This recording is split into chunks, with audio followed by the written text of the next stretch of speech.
Hi ಸ್ನೇಹಿತರೆ, ಇದು ಅರಿವು ಕನ್ನಡ ಅಕಾಡೆಮಿ. ಇವತ್ತಿನ ತರಗತಿಯಲ್ಲಿ ನಾವು ಮರಾಠ ಸಾಮ್ರಾಜ್ಯದ ಬಗ್ಗೆ ಅಧ್ಯಯನ ಮಾಡೋಣ. ಶೌರ್ಯ, ಸ್ವಾಭಿಮಾನ ಮತ್ತು ಹಿಂದೂ ಸ್ವರಾಜ್ಯದ ಸುವರ್ಣಯುಗ ಈ ಮರಾಠ ಸಾಮ್ರಾಜ್ಯದ ಯುಗವಾಗಿತ್ತು. ಬನ್ನಿ ತಿಳಿಯೋಣ.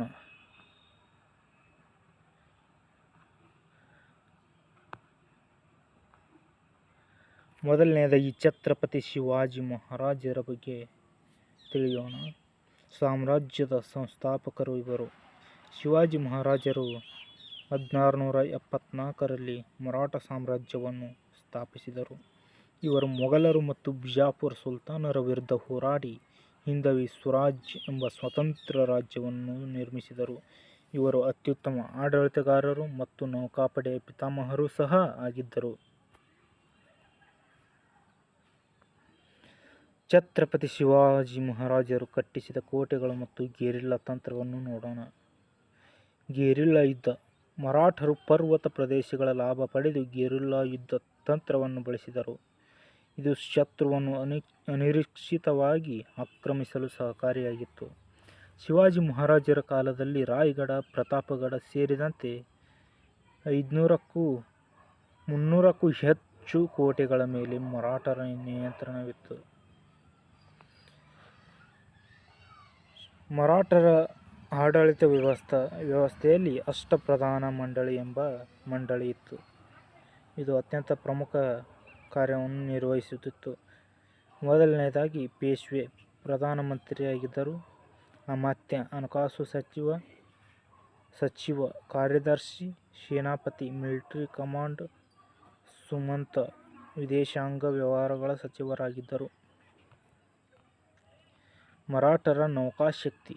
ಭಾರತೀಯ ನೌಕಾಪಡೆಯ ಪಿತಾಮಹ ಎಂದೇ ಶಿವಾಜಿ ಮಹಾರಾಜರು ಹೆಸರಾಗಿದ್ದರು. ಶಿವಾಜಿ ಮಹಾರಾಜರು ಬಲವಾದ ನೌಕಾಪಡೆಯ ಅಗತ್ಯವನ್ನು ಅರಿತು ಕೊಂಕಣ ತೀರದಲ್ಲಿ ನೌಕಾನೆಲೆಗಳನ್ನು ಸ್ಥಾಪಿಸಿದರು. ಕಾಂಗ್ರೋಜಿ ಆಂಗ್ರೆ ಅವರ ನಾಯಕತ್ವದಲ್ಲಿ ಮರಾಠ ನೌಕಾಪಡೆಯು ಬ್ರಿಟಿಷ್, ಪೋರ್ಚುಗೀಸ್ ಮತ್ತು ಡಚ್ ನೌಕಾಪಡೆಗಳಿಗೆ ಸಿಂಹಸ್ವಪ್ನವಾಗಿತ್ತು.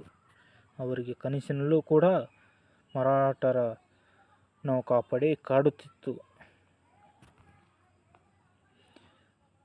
ಸಾಮ್ರಾಜ್ಯದ ಪ್ರಾದೇಶಿಕ ವಿಸ್ತರಣೆ. 1645ರಲ್ಲಿ ಸಾಮ್ರಾಜ್ಯದ ವಿಸ್ತರಣೆ ಆರಂಭವಾಯಿತು. 1680ರಲ್ಲಿ ಶಿವಾಜಿ ಮಹಾರಾಜರು ಮರಣ ಹೊಂದಿದರು. 1720ರಲ್ಲಿ ಬಾಜಿರಾವ್ರ ಉಗಮವಾಯಿತು.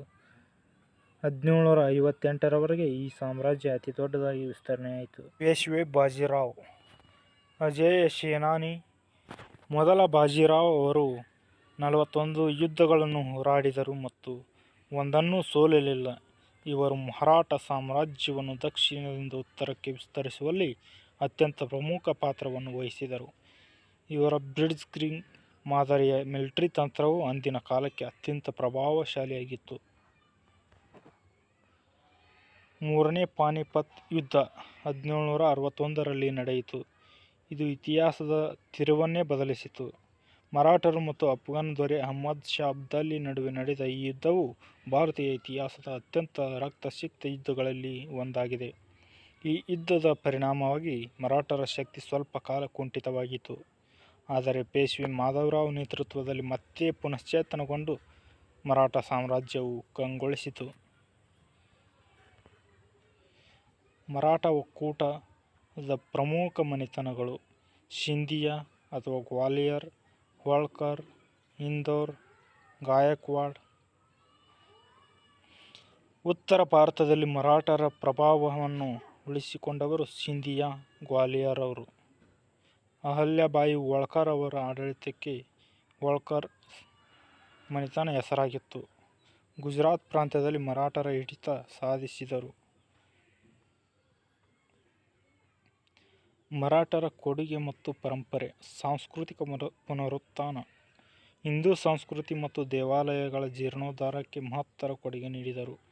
ಆಡಳಿತಾತ್ಮಕ ಸುಧಾರಣೆ. ಅಷ್ಟಪ್ರಧಾನ ಮಂಡಳಿ ಮತ್ತು ರೈತವಾರಿ ಪದ್ಧತಿಯಂತಹ ಜನಪರ ಆಡಳಿತ ನಡೆಸಿದರು.